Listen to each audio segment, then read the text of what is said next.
Hey everybody, welcome to our continuing discussion of all things neuro. This is part 8 of our discussion. This time we're doing the first part of the older brain structures. Okay, so a brief word on organization. Your book doesn't mention anatomical subdivisions in terms of developmental structure, but we're going to use it as sort of a way to frame our journey through the brain. So you can majorly divide the brain into 3 sections: the hindbrain, the midbrain, and the forebrain, which are what they sound like. Hindbrain is all the old stuff in the back. Midbrain is the stuff that's in between the hindbrain and the forebrain. And the forebrain is all the newer, evolutionarily speaking, the newer structures that are located more towards the top and the front. So within the brain, we have the following subdivisions: myelencephalon, metencephalon, mesencephalon, diencephalon, and telencephalon. And we're going to sort of move through these in terms of the oldest in terms of evolutionary sophistication and make our way up to the most new. So the first region that we are discussing, component of the hindbrain, the myelencephalon, which contains the medulla. Okay, so the structure we're talking about in myelencephalon is the medulla or medulla oblongata.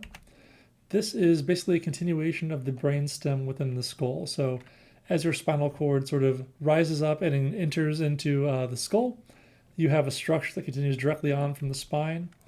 This is really, really important for autonomic functions, things like breathing, heart rate, and blood pressure. So basically a lot of really automatic, really important life-sustaining stuff is carried out by the medulla, and damage to this brain region is not so great for your survival chances.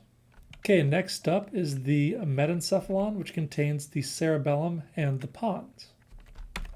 So the cerebellum, this means little brain, is found right back here.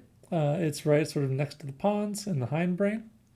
This is primarily involved in movement, specifically the sort of the smoothing and coordination of motor output, as well as certain forms of motor learning. We'll talk about what motor learning is later on in the course. Sort of think of what you might colloquially call like muscle memory, like learning how to do a pattern of motor behavior. This receives sensory information and information about individual muscle movements, so it's getting information from you moving around in your environment. And it also modifies motor outflow, so information coming down about how you want to move, allowing the coordination and smoothing of your movements. So a very important little structure. So also in the hindbrain, we have the pons. Pons means bridge. It's sort of a structure that bridges between the sides of the brain at the hindbrain level. This is important for sleep and arousal. It contains several important nuclei that are extremely important for sleep and arousal. This relays information from the cerebral cortex to the cerebellum. I also want to mention the reticular formation. Reticular means net-like. It's this formation of neurons that extends from the spinal cord up through the thalamus, so it reaches through quite a few different brain regions. This filters some of the incoming sensory input and sends information on to other areas. And it's very important for regulating arousal. I do want to mention this contains the Raphe nuclei, which are a really important set of nuclei. I guess I should mention nuclei in this sense just means a cluster of cell bodies within the central nervous system. So a nucleus is just a bunch of cell bodies in one spot.